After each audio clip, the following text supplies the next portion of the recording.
Nem todos que entram na sua vida foram enviados por Deus. E talvez, sem perceber, você esteja ajudando pessoas que, na verdade, estão bloqueando as suas bênçãos. Este é um aviso divino. Preste atenção, porque existem 7 tipos de pessoas que você não deve ajudar. Se você insiste em sustentá-las, o preço pode ser alto. Sua paz, sua fé e até o cumprimento do propósito que Deus preparou para você. Número 1. Os impenitentes. Não ajude alguém que se recusa a mudar. Se a pessoa não se arrepende do pecado, seu apoio não é bênção, é prisão. Você pensa que está estendendo a mão, mas está, na verdade, fortalecendo a rebeldia. É como construir uma escada para alguém que não tem intenção de subir. E lembre-se, quando você insiste em carregar quem não quer se levantar, é você quem acaba caindo junto. O apóstolo Paulo já disse: "Não vos enganeis. As más companhias corrompem os bons costumes." Se alguém insiste em viver no pecado, o melhor que você pode fazer é entregar essa pessoa nas mãos de Deus. Só Ele pode transformar um coração endurecido. Deus não quer que você se confunda com aparências. Ele quer que você reconheça padrões, não apenas personalidades. Provérbios 26:11 diz: "Como o cão retorna ao seu vômito, assim o tolo repete a sua tolice." Se alguém já recebeu a verdade, já provou da graça, já teve oportunidades de crescer, mas mesmo assim escolhe a rebelião, não é a sua mão que vai transformá-los. Número 2. O manipulador.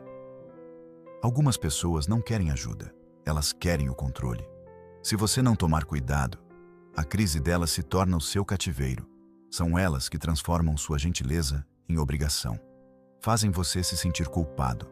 Fazem você acreditar que dizer não é falta de amor, que é anticristão. Mas ouça, manipulação não é ministério. Jesus nunca se deixou controlar pelas emoções ou pelas expectativas das pessoas. Em Lucas capítulo 4, quando a multidão tentou impedi-lo de seguir, ele se afastou, porque sua missão não se baseava em pressão, se baseava em propósito. Só porque alguém fala alto sobre suas necessidades, não significa que você foi chamado para atendê-lo. Se ajudar alguém custa sua paz, seu propósito ou sua identidade, isso não é ajuda, isso é uma armadilha. Número 3.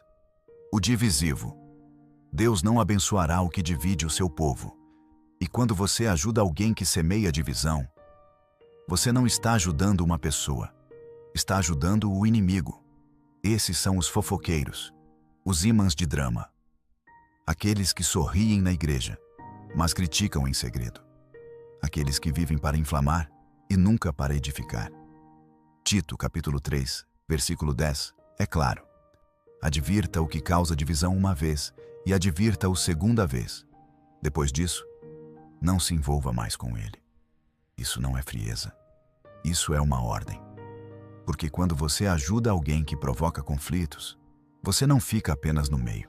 Você se torna parte da confusão e, eventualmente, o conflito deles se torna a sua consequência. Lembre-se, Deus não está pedindo que você conserte o que Ele mesmo está tentando separar. Número 4. O esgotador. Algumas pessoas não querem crescer, elas não querem transformação, elas só querem receber, e a sua ajuda constante está te deixando espiritualmente seco.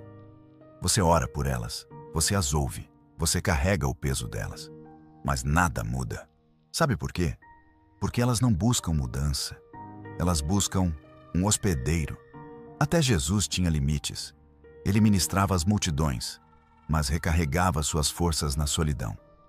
Lucas 5,16 nos lembra. Jesus frequentemente se retirava para lugares solitários e orava. Se o Filho de Deus precisava de distância, você também precisa. Não é egoísmo proteger sua energia, é discernimento, porque essa é uma guerra espiritual.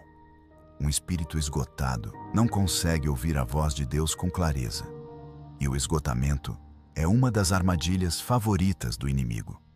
Ajudar não é sagrado, quando te esvazia e te incapacita. Ajudar não é ministério, quando te arranca da presença de Deus. Número 5. o substituto de Deus. Se alguém olha para você em vez de olhar para Deus, pare de ajudar. Você não é o salvador deles. Isso começa de forma sutil. Primeiro, eles pedem orações. Depois, pedem conselhos.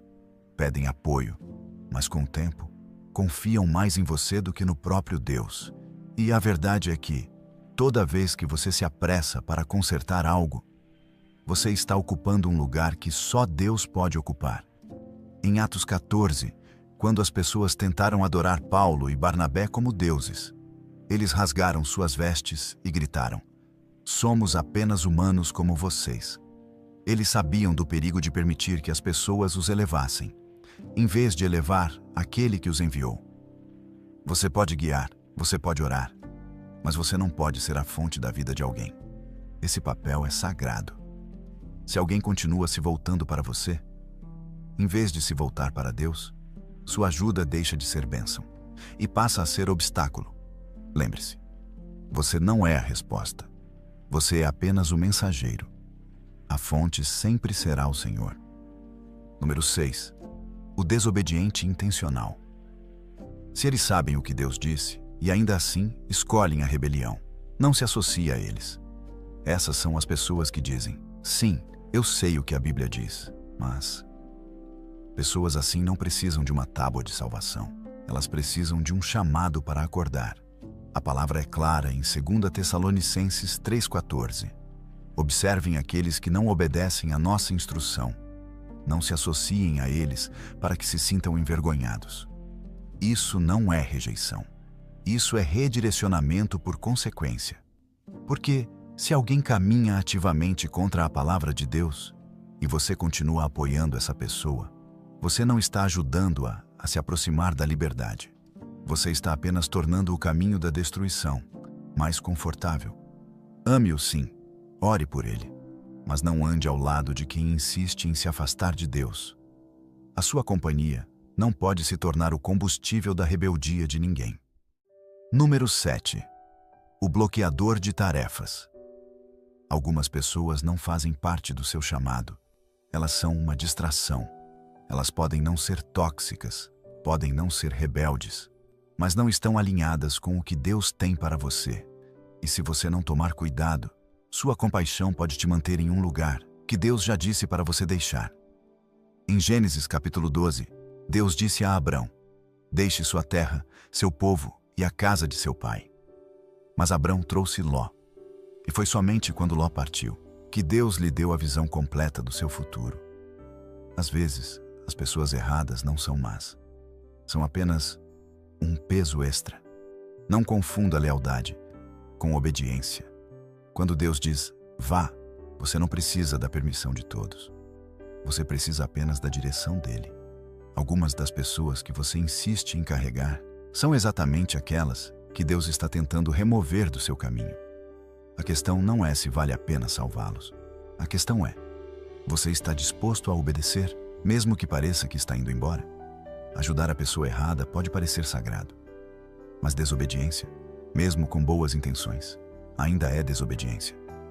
Leve isso à oração. Pergunte ao Senhor: quem eu tenho carregado?